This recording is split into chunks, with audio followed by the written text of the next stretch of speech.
Hello my dear friends, welcome to lucky education. और आज हम देखेंगे इंडस्ट्रियल रेवोल्यूशन का लास्ट पार्ट। और लास्ट पार्ट क्या बचा हुआ है, कॉन्सिक्वेंसेस ऑफ इंडस्ट्रियल रेवोल्यूशन।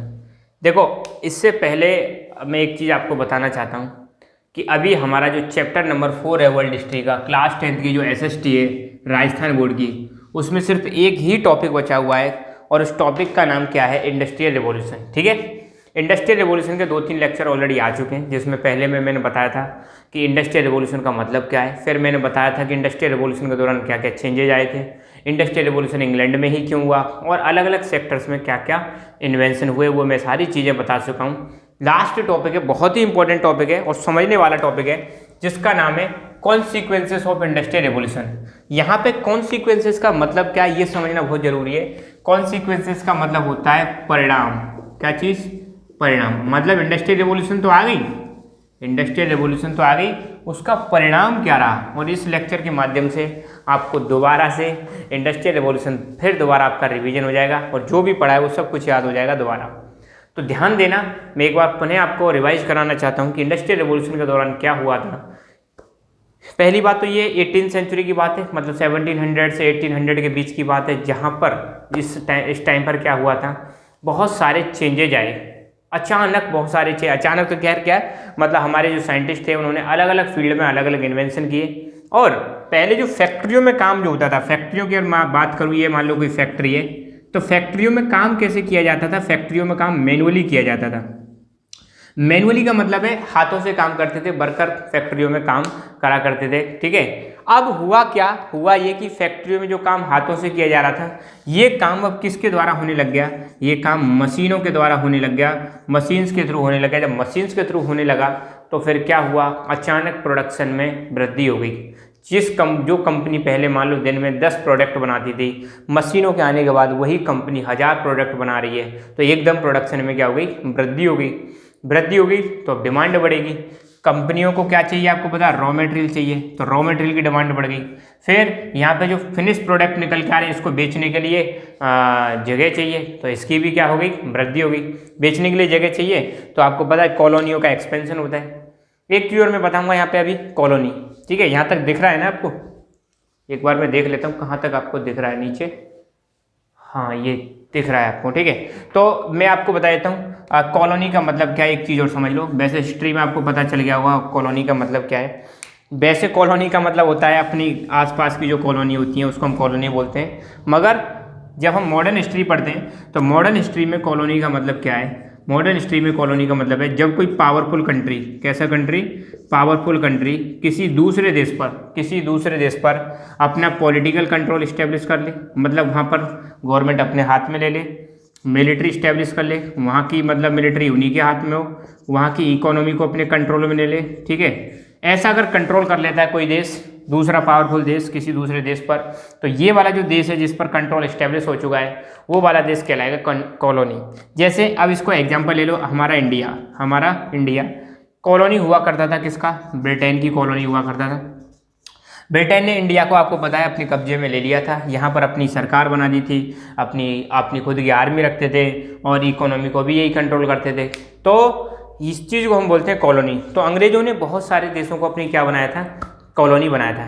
तो इंडस्ट्रियल रिवॉल्यूशन के दौरान पहली बार ऐसा हुआ कि जो फैक्ट्रियाँ होती थी, जो आपके उद्योग होते थे, कारखाने होते थे, इंडस्ट्रीज जो होती थी, इंडस्ट्रीज में काम अब किसकी सहायता से हो रहा है, काम मशीनों की सहायता से हो रहा है। ठीक है, अब मशीनों की सहायता से होगा तो एकदम बहुत सारा चेंजेज आ जाएंगे। ठीक है, तो अब हम देखेंगे कि जो इंडस्ट्रियल रिवॉल्यूशन आई थी उसका इकोनॉमिक क्या इम्पैक्ट बढ़ा, पॉलिटिकल फील्ड में क्या इम्पैक्ट बढ़ा, सोशल फील्ड में क्या इम्पैक्ट बढ़ा, और उसका कॉन्सेप्चुअल फील्ड में क्या इम्पैक्ट बढ़ा। ठीक है, मतलब इंडस्ट्रियल रिवॉल्यूशन आने की वजह से किस किस सेक्टर में क्या क्या मतलब बदलाव है, इसका रिजल्ट क्या रहा। कॉन्सिक्वेंसेस को हम एक बार और बोल देते हैं, रिजल्ट और बोल देते हैं, क्या बोल देते हैं, इसके परिणाम क्या रहे, रिजल्ट क्या रहे। इकोनॉमी की बात करते हैं पहले, इकोनॉमिक क्या चेंजेज हमें देखने को मिलते हैं, कॉन्सिक्वेंसेस किसके, इंडस्ट्रियल रिवॉल्यूशन के। तो production of goods and commerce increased immensely. तो पहली बात तो ये हुआ कि जो फैक्ट्री हुआ करती थी उसमें प्रोडक्शन बढ़ गया। भाई सिंपल सी बात है, जब फैक्ट्रियों में काम मशीनों के द्वारा होगा, हाथों से काम नहीं किया जाएगा, तो डेफिनेटली प्रोडक्शन बढ़ जाएगा। क्योंकि इंसान तो थक सकता है, बैठ सकता है, काम कम करेगा, मगर मशीनें तो थकती नहीं। एक बार पावर ऑन करो, लगातार चलती रहेंगी जब तक चलाओगे। ठीक है, आज की डेट में बहुत सारी फैक्ट्रियों में आप देखोगे रोबोट्स आ गए। रोबोट्स ने ह्यूमंस को रिप्लेस कर दिया है और रोबोट्स लगातार काम करते रहते हैं। ठीक है, तो जब फैक्ट्रियों में क्या, अब देखो इंडस्ट्रियल रेवोल्यूशन के दौरान क्या हुआ, मशीनें चेंजेज आ गया। तो इंडस्ट्री में काम किससे हो रहा है, मशीनों से हो रहा है। तो मशीनों से काम होगा तो प्रोडक्शन बढ़ जाएगा, गुड्स मतलब सामान का प्रोडक्शन बढ़ जाएगा और कॉमर्स और ट्रेड भी बहुत ज़्यादा बढ़ जाएगा। दूसरा है इकोनॉमिक इम्बैलेंस टुक प्लेस। अब इकोनॉमिक इम्बैलेंस का मतलब क्या है, अब देखो इंडस्ट्रियल रेवोल्यूशन आने की वजह से क्या हुआ, कुछ लोग तो अमीर होते चले गए और कुछ लोग गरीब होते चले गए। क्योंकि जिनकी फैक्ट्री थी वो तो खूब सारा पैसा कमा रहे थे और एक के बाद फैक्ट्री स्टैब्लिश करने लगे। मगर जो इनमें काम करने वाले वर्कर थे उनकी कंडीशन बहुत ज़्यादा बेकार थी। इनसे 12-12, 16-16 घंटे काम कराया जाता था, बच्चों से काम कराया जाता था, महिलाओं से काम कराया जाता था। तो कुछ लोग गरीब हो गए, अमीर होते चले गए। तो हमारी सोसाइटी दो भागों में बट गई। अब पुअर एंड रिच, कितने भागों में बट गई, पुअर एंड रिच में हमारी सोसाइटी बट गई। और जहाँ पर इंडस्ट्रियल रेवोल्यूशन आया था वो क्षेत्र आपका प्रॉस्परस हो गया, धनवान हो गया, डेवलप हो गया। और जहाँ पर इंडस्ट्रियल रेवोल्यूशन नहीं आई थी वो क्षेत्र कैसा था, पिछड़ा हुआ क्षेत्र था। तो कुल मिला के इकोनॉमिक इम्बैलेंस पैदा हो गया, किसकी वजह से, इंडस्ट्रियल रेवोल्यूशन की वजह से। अगला है कॉटेज इंडस्ट्रीज।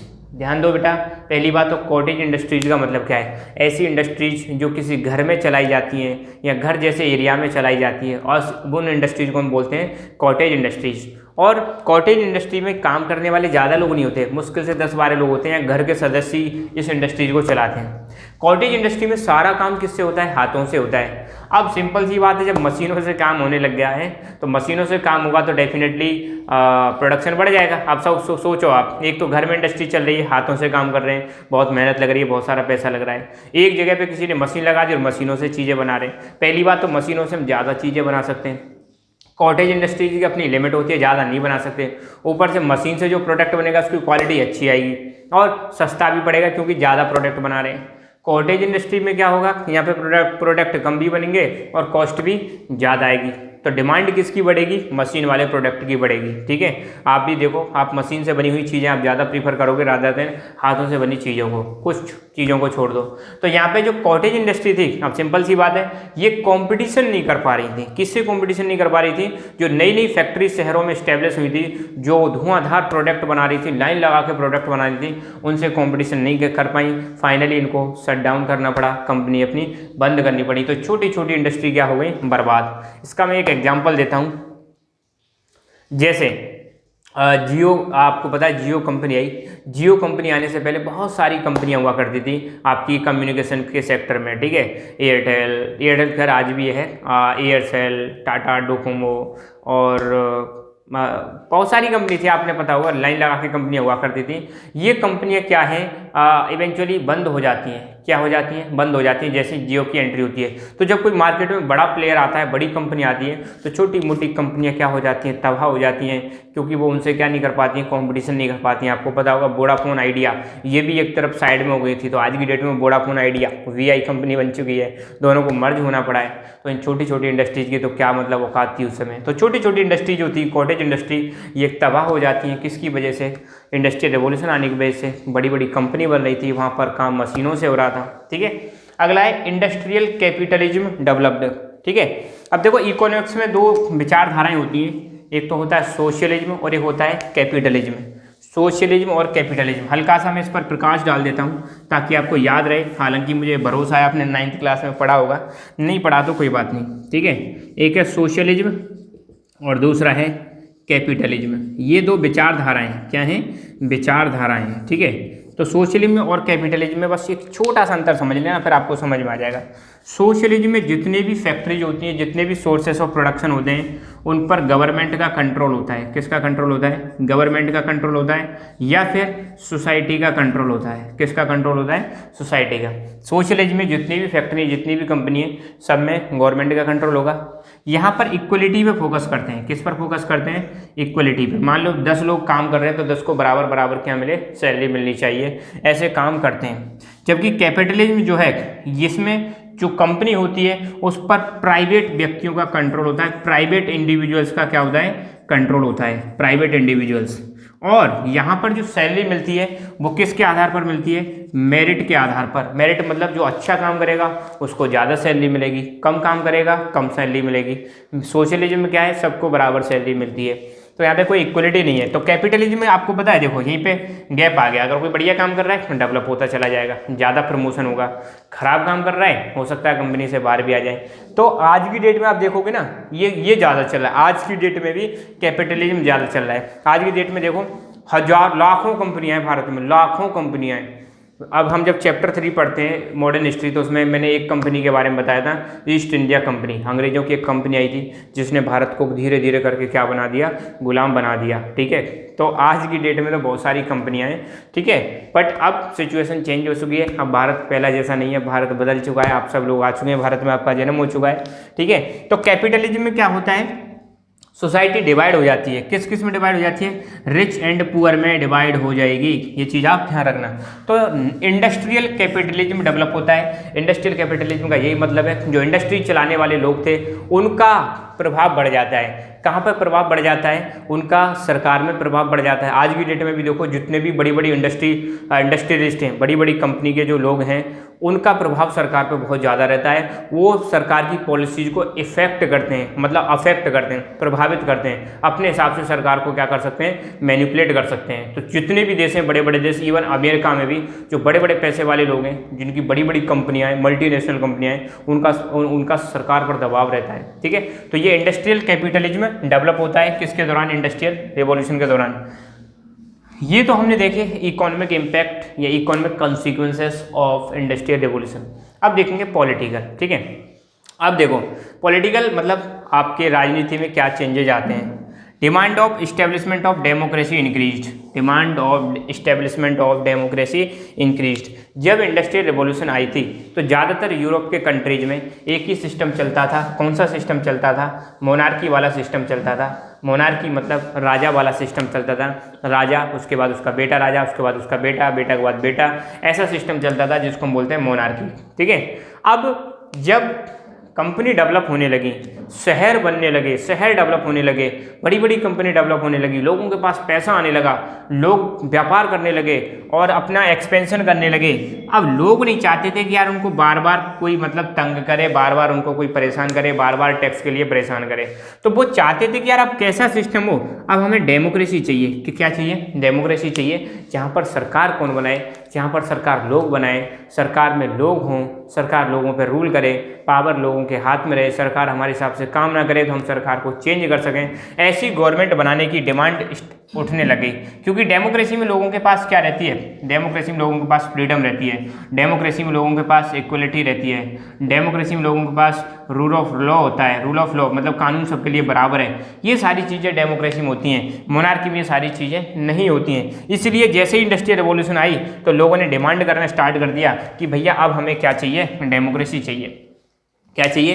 डेमोक्रेसी। क्योंकि इंडस्ट्रियल रिवॉल्यूशन आने के दौरान और भी एक नया सेक्टर निकल के आता है जिसको हम बोलते हैं मिडिल क्लास वाला सेक्टर निकल के आता है। मिडिल क्लास का जन्म होता है। मिडिल क्लास में पढ़े लिखे लोग हुआ करते थे, डॉक्टर्स, इंजीनियर्स, प्रोफेशनल्स, बिजनेसमैन, ये सारे सेक्शन निकल गया और ये चाहते थे कि अब हमें किसी भी प्रकार का कोई कंट्रोल पसंद नहीं है, हमें आज़ादी होनी चाहिए काम करने की हमारे हिसाब से। ठीक है, political ambitions in the middle class emerged. अब भाई सीधी सीधी बात है, जब पॉलिटिकल एम्बिशन का मतलब है राजनीतिक महत्वाकांक्षा। अब मतलब जो मिडिल क्लास निकल के आई थी इंडस्ट्रियल रिवॉल्यूशन के दौरान, तो वो लोग भी चाहते थे कि यार हम भी सरकार चलाएं, हमारी भी सरकार में क्या होनी चाहिए? भागीदारी होनी चाहिए। सिंपल सी बात है, जब डेमोक्रेसी आएगी तो डेमोक्रेसी में आपको पता है रिप्रेजेंटेटिव चुने जाते हैं, जैसे भारत में MP MLA चुने जाते हैं। तो पॉलिटिकल क्लास जो मतलब मिडिल क्लास थी, ये भी चाहती थी कि हमारी भी डेमोक्रेसी में क्या होनी चाहिए? जगह होनी चाहिए, हमारी भी सरकार में जगह होनी चाहिए, हम भी सरकार को चला सकते हैं और पढ़े लिखे लोग सरकार को चलाएंगे तो ज़्यादा बेटर रहेगा। तो जो मिडिल क्लास थी उसकी एक एम्बिशन डेवलप होने लग गई, महत्वाकांक्षा डेवलप होने लग गई, इच्छाएं आने लगी उनको भी कि यस हम भी मतलब सरकार चलाएंगे और हमें भी सरकार में चलाने में जगह मिलनी चाहिए। कॉलोनियल कंपटीशन, अब ध्यान दे रहा हूँ, बहुत इंपॉर्टेंट है, कॉलोनी में बता चुका हूँ। Colonial competition started due to industrial revolution. अब देखो इंडस्ट्रियल रेवोल्यूशन की शुरुआत इंग्लैंड में हुई थी, ठीक है, और इंग्लैंड उस समय बहुत सारे देशों को इंग्लैंड ने क्या बना रखा था, अपनी कॉलोनी बना रखा था। अब इंग्लैंड को फायदा हुआ इस चीज़ का, क्यों? एक तो इंग्लैंड के बहुत सारे देश क्या बने पड़े थे, कॉलोनी बने पड़े थे। अब इंडस्ट्री चलाने के लिए भैया रॉ मटेरियल चाहिए, तो रॉ मटेरियल वो आसानी से प्राप्त कर सकते थे। अब भारत को उन्होंने किस तरह से यूज किया था, ये चीज़ आप समझो। इंडस्ट्रियल रिवॉल्यूशन आने से उनको बहुत ज़्यादा फायदा हुआ भारत से। कैसे फायदा हुआ देखो, अब आपको पता है इंडस्ट्री चलाने के लिए क्या चाहिए हमें, इंडस्ट्री चलाने के लिए रॉ मटेरियल चाहिए। क्या चाहिए? रॉ मटेरियल, कच्चा पदार्थ चाहिए, और बनाती क्या है, फिनिश्ड प्रोडक्ट। अब देखो भारत उनके लिए कैसे बेस्ट मतलब हुक्म का इक्का साबित होता है। रॉ मटेरियल भारत से वो आसानी से मंगा लेते थे। कहाँ से मंगा लेते थे? इंडिया से आपको पता है, जैसे टेक्सटाइल सेक्टर की बात करें तो कॉटन का इंपोर्ट करते थे, इंडिगो का इंपोर्ट करते थे, बहुत सारी चीज़ों का इंपोर्ट करते थे। फिर इन्होंने जो प्रोडक्ट बनाए, मान लो क्लॉथ बना दिए, तो इंडिया को फिर ये किसकी तरह यूज करते थे, मार्केट की तरह यूज करते थे। तो इंडिया बहुत बड़ा कंट्री था, तो इंडिया से रॉ मटेरियल ले जाते थे इंग्लैंड में मशीन आ चुकी थी, इंडस्ट्रियल रेवोल्यूशन आ चुकी थी, कंपनियों में वहाँ पे उससे फिनिश प्रोडक्ट बनाते थे, फिर उन्हीं प्रोडक्ट को वापस कहाँ पे बेचते थे, इंडिया में। तो इनका डबल शोषण कर रहे हैं, बहुत ही ज़्यादा एक्सप्लॉयटेशन किया अंग्रेजों ने, नालायकों ने, ठीक है। तो ये इंडिया से इनका मतलब फ़ायदा हुआ। तो जितनी भी इनकी कॉलोनियाँ हुआ करती थी उनको ये क्या करते थे, रॉ मटेरियल वहाँ से लाते थे और फिनिश प्रोडक्ट को वहाँ पर ले जाते थे और मार्केट की तरह उनको इस्तेमाल करते थे। अब जब इंग्लैंड इतना सारा मतलब फ़ायदा उठा रहा था तो बाकी देशों में भी कंपटीशन स्टार्ट हो जाता है। जैसे फ्रांस, इंग्लैंड का उस समय सबसे बड़ा प्रतिद्वंदी या राइवलरी हुआ करता था फ्रांस। तो फ्रांस भी मतलब चाहता है कि उसकी भी कॉलोनी क्या हो, बढ़े। तो ये यूरोपियन कंट्रीज है ना, ये क्या करते हैं, इनके बीच में एक कॉलोनियल कंपटीशन स्टार्ट हो जाता है और ये ज़्यादा से ज़्यादा देशों को अपना क्या बनाने लग जाते हैं, अपना स्लेव बनाने लग जाते हैं, अपना गुलाम बनाने लग जाते हैं, ताकि उनको डबल फ़ायदे हों, रॉ मटेरियल भी मिल जाए और मार्केट की तरह भी उनको इस्तेमाल कर सकें। ये तो ये चीज़ है। अगला है labour became united and started movement to fulfil their demands. अब देखो फैक्ट्रियों में काम करने वाली जो लेबर थी, अंग्रेज इतने नालायक थे कि अपने लोगों का भी बहुत ज़्यादा शोषण करते थे। इंग्लैंड में जैसे मान लो फैक्ट्री लग रही है तो वहाँ पर इंग्लैंड के लोगों को ही, जो मतलब लोअर क्लास के लोग थे, उनका बहुत ज़्यादा शोषण करते थे, ज़्यादा काम करवाते थे, 18-18, 16-16, 15-15 घंटे काम करवाते थे, बच्चों से काम करवाते थे, महिलाओं से काम करवाते थे, बच्चियों से काम करवाते थे, और बदले में क्या मिलता था, कुछ नहीं। बदले में सैलरी बहुत कम देते थे, अधिकार इनके पास कुछ थे नहीं, प्रोटेस्ट ये कर नहीं सकते थे। जब इनको लेबर को लगा कि यार हमारा शोषण हो रहा है, बहुत ज़्यादा एक्सप्लॉयटेशन हो रहा है, तो लेबर क्या हो गई, यूनाइट हो गई। यूनाइट हो गई, लेबर एक हो गई, और एक होकर लेबर ने अपनी डिमांड्स को फुलफिल करने के लिए आंदोलन करना स्टार्ट कर दिया, ठीक है। तो इस बार आप देखोगे ना, इंग्लैंड में एक पार्टी है, इंग्लैंड में आज की डेट में एक पॉलिटिकल पार्टी जिसका नाम है लेबर पार्टी। पार्टी कौन सी है? Labour party. तो ध्यान रखना, आपने इंडिया में भी देखा होगा कई जगह पर लेबर यूनाइट होकर आंदोलन करने लग जाती है, कई बार फैक्ट्रियों में आग लगा देती है, बहुत सारी घटनाएं सुनने को मिलती हैं। तो जब लेबर का शोषण होने लगा, एक्सप्लॉयटेशन होने लगा, तो लेबर एक हो जाती है और आंदोलन स्टार्ट करती है, ठीक है। तो ये होगा हमारा पॉलिटिकल कॉन्सिक्वेंसेस। अब है हमारे सोशल, समाज में क्या प्रभाव पड़ा। अब देखो भाई, जब आप एक टॉपिक को पढ़ते हो ना, तो टॉपिक को हमें इसी प्रकार पढ़ना चाहिए कि उसका, अब जैसे कोरोना आ गया, कोरोना का हमारा इकोनॉमी पे क्या प्रभाव पड़ा, पॉलिटिकल लाइफ में क्या प्रभाव पड़ा, समाज में क्या प्रभाव पड़ रहा है, बहुत सारी चीज़ें हम पढ़ सकते हैं। तो इंडस्ट्रियल रेवोल्यूशन का हमारी सोसाइटी पे क्या प्रभाव पड़ा। पहली बात तो एक न्यू सोशल सेक्शन इमर्ज होकर आता है, एक नई समाज का जन्म होता है, जिसको हम बोल रहे हैं मिडिल क्लास। कौन सी क्लास? मिडिल क्लास का जन्म होता है, जिसमें डॉक्टर्स, प्रोफेशनल्स, इंजीनियर्स, ठीक है, और प्रोफेशनल्स के साथ साथ जो पढ़े लिखे लोग थे वो इसमें आ जाते हैं, बिजनेसमैन और ये सारे लोग, ठीक है, ये आ जाते हैं। तो इनकी एक नई इच्छाएं थी कि यार हम पॉलिटिक्स में जाएं। तो पहली बात, एक नई चीज़ क्या है आपको ध्यान रखनी है, समाज में एक नई सोशल क्लास का जन्म होता है, नए समाज का विकास होता है। अगला, मॉरल वैल्यूज डिक्लाइंड। नैतिक जो वैल्यूज़ थी वो क्या होने लगती हैं, डिक्लाइन होने लगती हैं। अब सोचो कंपनियों में काम करवा रहे हैं, बूढ़ों से काम करा रहे हैं, बच्चों से काम करा रहे हैं, महिलाओं से काम करा रहे हैं, तो जो कंपनी में जो कंपनी चलाने वाले लोग थे उनको कोई मतलब नहीं है कि ये हमसे बड़ा या छोटा है, मतलब काम कर रहे हैं ना, बूढ़े लोगों को भी बहुत ज़्यादा परेशान करते थे, मतलब इनकी नज़र में छोटा बड़ा महिला पुरुष कोई मतलब नहीं है। तो मॉरल वैल्यूज़ बिल्कुल ख़त्म हो गई। जैसे आज की डेट में आपको कोई वृद्ध लोग मिल जाएंगे तो आप उनसे बाबा साहब बोलोगे कि बाबा साहब आपको क्या प्रॉब्लम है, कहाँ जाना है, क्या हेल्प चाहिए। मगर कंपनियों में क्या होता है, अगर मान लो कोई वर्कर है जिसकी एज 50-60 ईयर्स है, उसको बोलते हैं चले रामधन इधर आ, या फिर रामस्वरूप इधर जा, मतलब नाम लेके बोलते हैं, कोई मतलब ही नहीं, छोटा बड़ा क्या मतलब है, क्या मतलब नहीं है। तो यहाँ पे क्या हुआ, जैसी इंडस्ट्रियल रेवोल्यूशन आई तो लोगों में क्या है, मॉरल वैल्यूज डिक्लाइन हो गई। कंपनी में काम करने वाले लोग इतने निर्दयी हो गए, वो ये नहीं देख रहे सामने हमारे महिला है या पुरुष है, बच्चा है, मतलब उनसे बहुत रूडली बात करते थे, बहुत अभद्र तरीके से बात करते थे। तो सोशल वैल्यूज़ क्या होने लगी, डाउन होने लगी। ठीक है, ये चीज़ आप ध्यान रखना है, मॉरल वैल्यूज़ क्या हुई, डाउन हो जाती हैं। अगला, joint family system transform into nuclear family system. देखो, इंडस्ट्रियल रेवोल्यूशन आने से पहले लोग वक्त सब जॉइंट फैमिली में रहा करते, एक घर में रहा करते थे। अब सिंपल सी बात है, जब इंडस्ट्रियल रेवोल्यूशन आई तो फैक्ट्रियाँ गांव से बाहर बसने लगी, डेवलप होने लगी। तो जहाँ पर फैक्ट्री डेवलप होने लगी वहाँ कई सारी फैक्ट्री डेवलप हुई, वहीं लोगों ने रहना स्टार्ट कर दिया। तो वो फैक्ट्री से आते घर में, मतलब फैक्ट्री से आते उसी के आसपास में रहने लग जाते हैं। तो वो जो थे, जो जहाँ पर फैक्ट्री लगी हुई थी वो पहले टाउन में डेवलप हुए, टाउन से सिटी में डेवलप हो गए। अब सिंपल सी बात है, जब लोग फैक्ट्रियों में काम करेंगे तो वो गांव नहीं जा पाएंगे अपने, तो वो वहीं पर रहने लग जाएंगे, वहीं पर उनके बच्चे बड़े होंगे, वहीं पर उनके बच्चे पढ़ने लिखने लग जाएंगे। तो अब क्या होगा, उनकी जो घर था, जो जॉइंट फैमिली रहते थे, वहाँ से उनकी दूरी हो जाएगी। अब सिंपल सी बात है, कोई पढ़ने लिखने के बाद, इंजीनियर डॉक्टर बनने के बाद वो वापस गांव नहीं जाएगा, तो वो शहरों में ही रहने लग जाएगा। और शहरों में रहने लग जाएगा तो वहाँ पर उनकी फैमिली कैसी हो जाएगी, न्यूक्लियर फैमिली हो जाएगी, सिंगल फैमिली हो जाएगी। तो वो जॉइंट फैमिली सिस्टम क्या होने लगा, टूटने लगा। और कौन सी फैमिली डेवलप होने लगी, न्यूक्लियर फैमिली डेवलप होने लगी। तो ये भी एक कॉन्सिक्वेंस है जिसका समाज पर बहुत बड़ा प्रभाव पड़ा। Human relationship decline and new culture develop. अब ह्यूमन रिलेशनशिप, लोगों के बीच में जो बॉन्डिंग होती थी ना, वो बॉन्डिंग क्या हुई, कम। तो आप देखो आज भी शहरों में लोगों में आपस में बॉन्डिंग नहीं होती, कुछ भी हो जाए कोई ध्यान नहीं देता, मगर गाँव में लोग अभी भी कैसे हैं, यूनाइटेड हैं। तो जब शहर बनने लगे, सिटी डेवलप होने लगे, तो बॉन्डिंग क्या हुई, कम हो गई। कंपनियों में आपस में मतलब सही से बात नहीं करते हैं, अभद्र तरीके से बात करते हैं, बूढ़ा बड़ा छोटे बड़े कोई मतलब मैटर नहीं करता। मैटर करता है तो आपकी पोस्ट मैटर करती है कंपनियों में, कि किस पोस्ट पर हैं आप, आपकी एज मैटर नहीं करती है। तो जो बॉन्डिंग है ना, रिलेशनशिप, वो क्या होने लगी, वीक होने लगी। और ये वीक हो भी रही है आज की डेट में। ठीक है, problems of dirty slums emerge in the cities.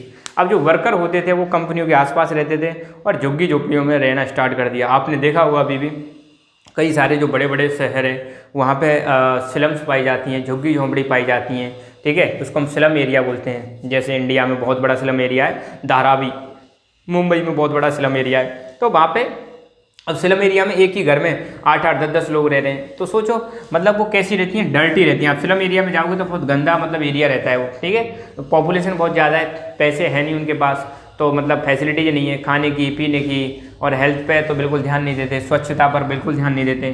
तो जैसे जैसे सिटी बड़े होने लगे तो वहाँ पर डर्टी स्लम्स की समस्या बढ़ने लग गई। ठीक है, अगला है कंसेप्चुअल, क्या क्या चेंजेज आए। तो एक नया प्रणाली आती है, सोशलिज्म। देखो, अब मैंने बताया कैपिटलिज्म में क्या होता है, कैपिटलिज्म में जो इंडस्ट्रीज होती हैं उनका मालिक कौन होता है, कोई प्राइवेट पर्सन होता है। ठीक है, अब ये जब शोषण कर रहे हैं, वर्कर्स का शोषण हो रहा है, वर्कर्स यूनाइट होंगे तो वो कहेंगे कि नहीं यार हमें ये सिस्टम नहीं चाहिए, हमें तो कौन सा सिस्टम चाहिए, सोशलिज्म चाहिए, जहाँ पर फैक्ट्रियों पर अधिकार पूरी समाज का हो या सरकार का हो, जहाँ पर इक्वलिटी पर फोकस किया जाए, ना कि मतलब ये मेरिट बेस्ड सिस्टम पर फोकस किया जाए। तो डिमांड उठने लगी किसकी, सोशलिज्म, मतलब समाजवाद की डिमांड उठने लगी कि अब कैसा सिस्टम होना चाहिए, सोशलिज्म वाला सिस्टम होना चाहिए, जहाँ पर सभी लोगों को बराबर सैलरी मिले, महिला पुरुष को कोई भेदभाव नहीं किया जाए, इसकी मतलब डिमांड उठने लगी। और पहला कंट्री सोशलिस्ट कंट्री बनता है यूएसएसआर, ध्यान रखना, union of Soviet socialist Republic, जो बाद में 1991 में टूट कर इसमें सबसे बड़ा कंट्री निकल गया था रशिया, और 12-13 कंट्रीज में टूट जाता है। फिर यही सोशलिज्म वाली भावना कहाँ पर जाती है, चाइना में। ये कंट्री कैसे बनते हैं, सोशलिस्ट, जहाँ पर जितने भी सोर्सेस ऑफ प्रोडक्शन है, जितने भी कंपनीज हैं, जितनी भी ज़मीन है, सब किसकी होती है, सरकार की, प्राइवेट व्यक्तियों को कुछ नहीं होता यहाँ पे। ठीक है, तो ये विचारधारा निकल के आती है। ठीक है, अगला है इकोनॉमिक लिबरलाइजेशन वेलकम। अब इकोनॉमी को क्या कर दिया, लिबरलाइज कर दिया, इकोनॉमी को आसान कर दिया। इकोनॉमी में जो रेस्ट्रिक्शंस हुआ करती थी वो रेस्ट्रिक्शंस हटा दी गई और इंपोर्ट एक्सपोर्ट चालू हो गया, दो देशों के बीच में व्यापार होने लगा, टेक्नोलॉजी ट्रांसफ़र होने लगा। तो इकोनॉमी में जो भी लिबरलाइजेशन किया गया था उसको वेलकम किया गया था सभी जगह पर जहाँ जहाँ पर क्या आई थी, इंडस्ट्रियल रेवोल्यूशन आई थी। तो ये टॉपिक हमारा यहाँ पर फिनिश होता है, कॉन्सिक्वेंसेस ऑफ इंडस्ट्रियल रेवोल्यूशन। तो क्वेश्चन अलग से आ सकता है कि explain the consequences of industrial revolution, 4 marks में आ सकता है। तो इन चारों चीज़ों को आप लिख के आ जाना, बहुत सिंपल लैंग्वेज में यहाँ पर लिख दिए मैंने आपको और सारी चीज़ें एक्सप्लेन भी की हैं। ठीक है, तो इंडस्ट्रियल रेवोल्यूशन फिनिश। और एसएसटी में एक चीज़ और है, जो थर्ड वाला चैप्टर है उसमें भी कुछ वीडियोज पेंडिंग है, वो भी बहुत जल्दी आ जाएंगे। तो पढ़ते रहो, खुश रहो, मुस्कुराते रहो। जय हिंद, जय भारत।